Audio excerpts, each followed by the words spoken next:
So as you guys remember, history can be studied sorry, from the bottom up and from the top down. So we did talk about the bottom up, meaning the little people, and now we're going to talk about the top down, meaning the big heroes. Okay, so just a reminder from last time, we talked about the history of heroes. And, was it context? Is it who they are? We're going to actually revisit that question in just a minute. We talked about governmental changes. We talked about Little Rock, big worldwide changes. And then you also did an activity on TV shows. Okay, so the people we're going to talk about today should be very familiar to you. Rosa Parks, Martin Luther King, Black Panthers, Malcolm X, Cesar Chavez, and then hippies. We're going to talk about hippies at the end. Okay, so here's a picture of Rosa Parks. You don't need to answer this question for your assignment, but I want you to think about, do you think that her action was spontaneous or planned? Spontaneous or planned? Okay, so normally I ask you to raise your hand and talk about it, and people usually go on either side. What I need you to know is that it kind of was both. Again, you might be familiar with this already, but let me just kind of fill you in if you're not. So she was on the youth council of the NAACP. So she was pretty high up there. She was involved with, a lot of the civil rights movements. And there also was a young lady who made the same decision to not move from her bus seat. But this young lady was pregnant and unmarried. So the civil rights leaders decided, hey, let's not go with this other girl because people are going to focus on the unmarried. And because again, that was, really scandalous at this point, right? Early, 60s, whatever, early 50s, sorry.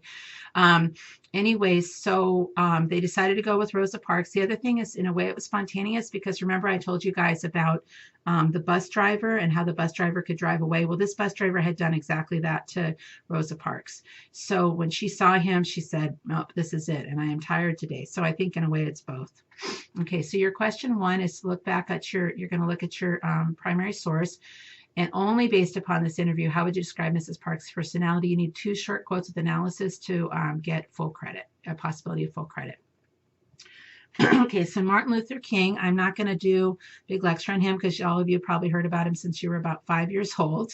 But one activity that we do on our last couple of days is we kind of a review of what we've done in the class already. Sorry about my voice. I don't know what's going on. Anyways, what I want you to think about is choose 2 of these time eras and using what we've learned in class, please answer. Would he be a hero in 1776? So let me just give you a quick review. Remember Felix in the petition, right? So African Americans were absolutely asking for their rights, but they had to do it in a certain way, right? And then slavery is going to end. Remember we talked about that before and around the Revolutionary War. 1850 is right before the Civil War. So remember people like Frederick Douglass or John Brown. So some things were pretty violent.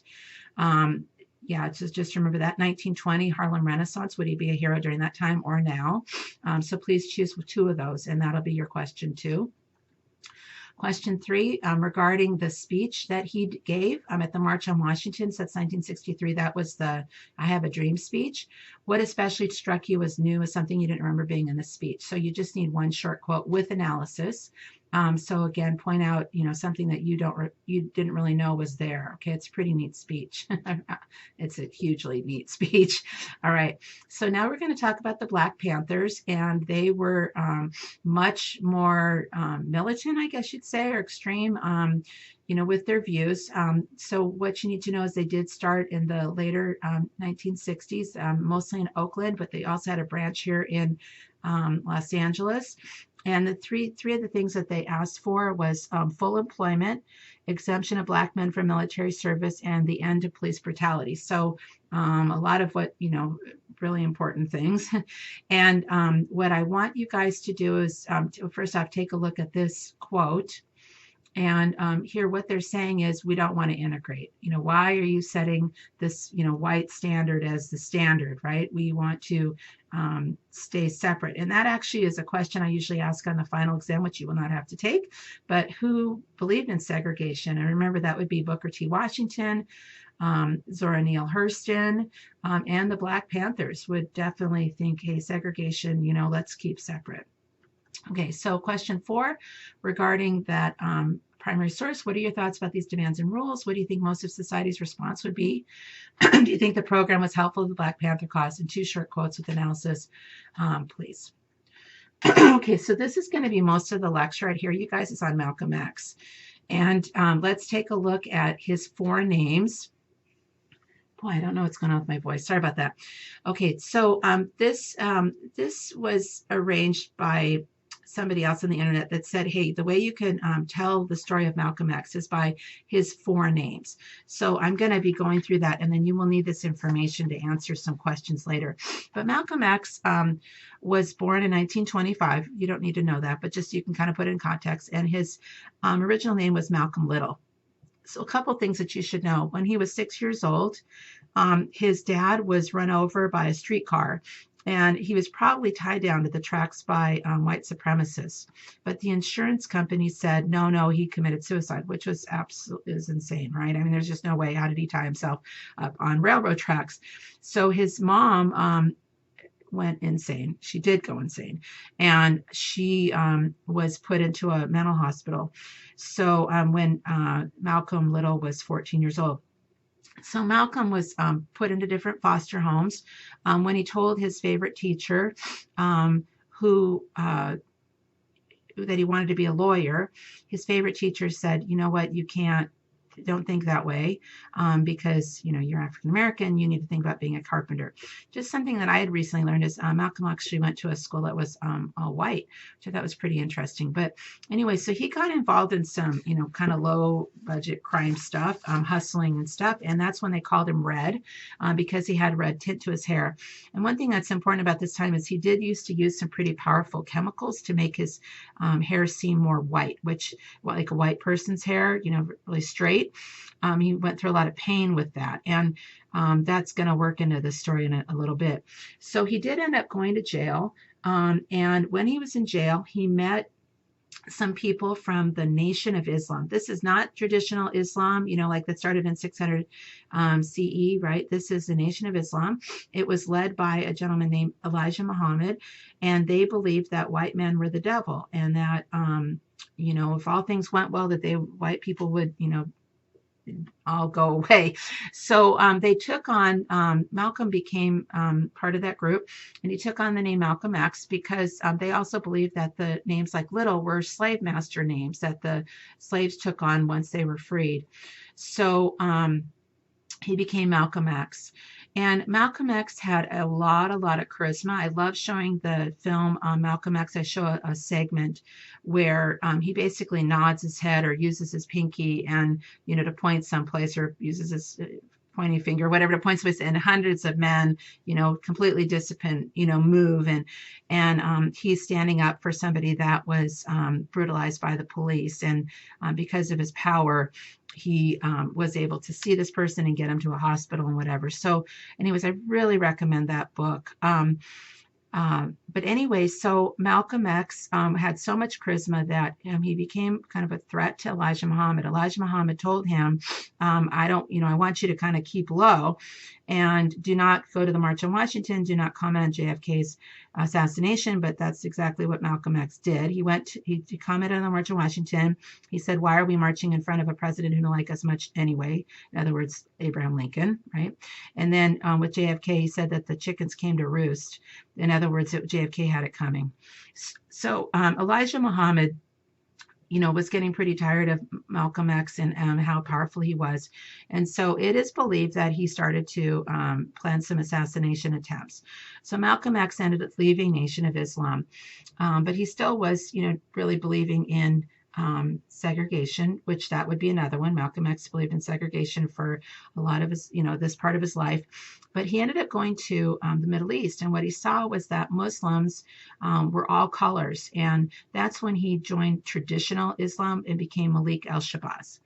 The term on the bottom, how I discovered words, is a pretty neat story, which will be quick, and then we'll move on. Like I said, this is the most lecture you'll get today. But when he went to jail, he really didn't know how to read and write that well. And so what he did is he ended up copying the dictionary, and he became extremely eloquent. So again, if you get a chance to watch that movie, highly, highly recommend it. And the main thing I want you to know, too, is that his that whole phrase, by any means necessary, is actually taken out of context. He said, by any means necessary to defend himself. So he wasn't talking about violence at any, rate. in any way. And also that was said during his Malcolm X period, not during his Malik el-Shabazz period. So he was killed actually in the Audubon ballroom. He was assassinated and right in front of his children. It's very sad. But question 5, this speech was given before he left the Nation of Islam. How is Malcolm X's argument different from Martin Luther King? So think about during his Malcolm X period. And 2 short quotes with analysis is required for a possibility of full credit. Okay, so we're going to talk a little bit about Cesar Chavez. And Cesar Chavez, of course, had Dolores Huerta, working right with him. She's not mentioned as much, but she should be. And then we'll talk about a magazine that Cesar and Dolores put together. But Cesar Chavez, you don't need to write any of this down, but just so you know, he did begin the Farm Workers Union in 62. They did a grape strike in 65. In 66, they did a march from Delano to Sacramento, 343 miles. In 68, he fasted for nonviolence, almost a full month, and Senator Robert Kennedy helped him break his fast. In 72, he fasted for 24 days. In 84, he called for an international grape boycott.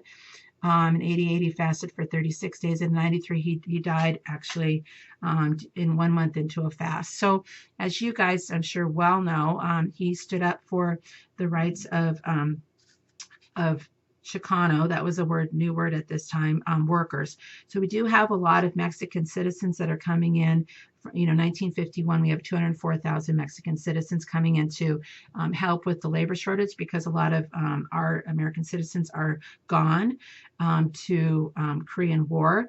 And unfortunately, these workers, braceros, were not treated well. For example, in 1959, an American farm worker earned $829, worked only 138 days. So we also, again, have this idea of Chicano that, we should be proud. If you speak, 2 languages, that's something to be very proud of. You remember some of the things that we read about with the Zoot Suiters, if they speak a different language than their parents are for sure going to have discipline problems and stuff, which, is stupid.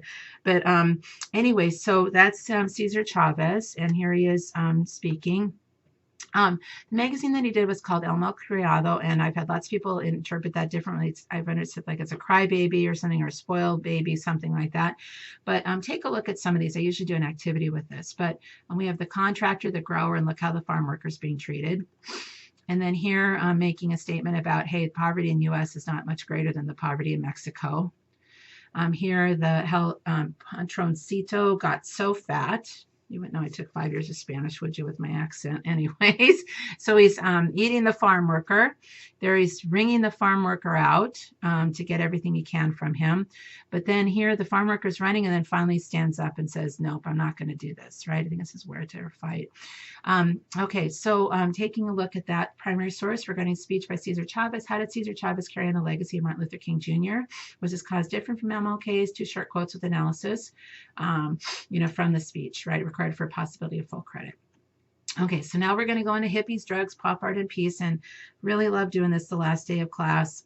We watch some movies and we make some artwork, and it's a pretty fun day, and I'm just really sad that we can't do this together, but let's go through this. So there will be some questions. So we're going to talk about Timothy Leary and drugs. We're going to talk about the different kinds of art, about the peace movement and Woodstock. So this is a hippie, and hippies kind of began in San Francisco on Haight and Asbury Street.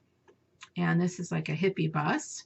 So this is going on in the late 60s, and there is a document regarding hippies part 1 and what is a hippie part 2. Why were hippies a threat? 2 short quotes with analysis, please. Okay, Timothy Leary was a professor who used to experiment with LSD. LSD was not illegal, it was legal. And his big phrase, which I normally test on, but I can't, is turn on, tune in, and drop out. So what we get from that is a lot of people on drugs and then these psychedelic kind of art pieces. So normally I would have you do a psychedelic art piece. Yeah, but I can't do that. So another kind of art is op art, optical art. And then pop art is very important too. So normally I'd have you do a little pop art too, where I have you travel around to different tables and work on this stuff. But you can see this pop art is pretty sexual, but it's using everyday items. And this is Andy Warhol's work. He was very famous, kind of a crazy guy, not very nice person. But anyways, this is Marilyn Monroe. He did a lot of screen prints, I guess you call it, silk screens. This would be pop art. Notice how small the people are to the right, but then this huge spoon with a cherry. Again, everyday items or words like love. Again, everyday items. Then we also have Give Peace a Chance. So this is Joan Baez, and they are, the hippies worked against Vietnam. Make Love Not War. This is a really famous picture. Again, for your final, normally I'd show you music, I'd play you music and show you pictures. So I like to show this one. But, you know, these soldiers and then this guy sticking a flower down their gun shaft. Anyways, okay, so hippies in Woodstock. Woodstock happened in 1969 in August. It went from Friday to Monday.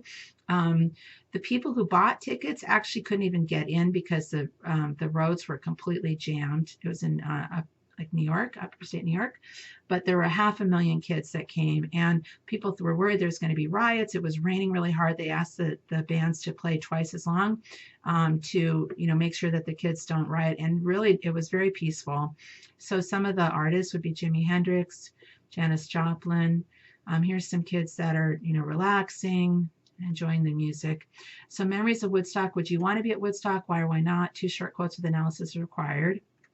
Okay, so this is normally what we do. We create a headband, create psychedelic art, pop art, add to the piece poster. But anyways, we can't do that this time. I'm sorry. Okay, so a couple of comments I really want you to hear before we sign off.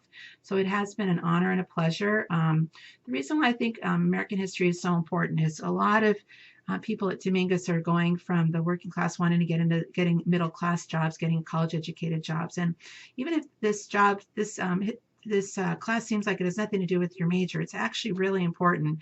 You know, if people are standing around and getting to know you and they talk about what a flapper is or the Victorian era is or I don't know, industrialization or whatever, and, you know, Ku Klux Black codes, whatever, and you don't have any idea what they're talking about, when they listen to you about your engineering comment or your whatever kind of comment, nursing comment, and you don't know what those just basic American history stuff is, they're not really going to listen to you. So it's part of being middle class is, you know, just having a basic education. And I hope that I provided that.